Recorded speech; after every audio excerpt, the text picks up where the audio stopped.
There is prima facie evidence that Mr. Eliud Lagat, directly or indirectly, by himself or through his accomplices, is implicated in the illegal arrest, torture, strangulation, and the eventual murder of Albert Ojwang.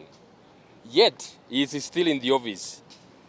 It is now a time to immediately arrest Mr. Lagat and have him prosecuted. Yes.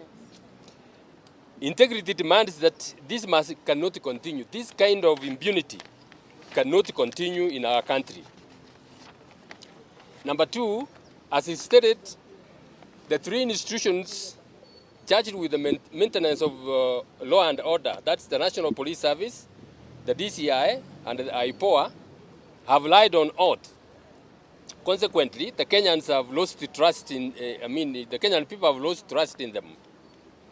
This cannot be allowed to continue. Our institutions of human rights and justice need a serious resetting and rebuilding.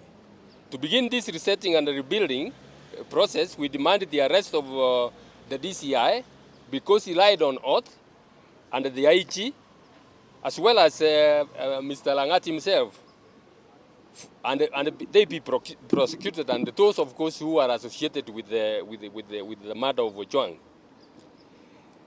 To clear this, to be clear, we support the efforts of the other Kenyans who have already petitioned for private prosecution.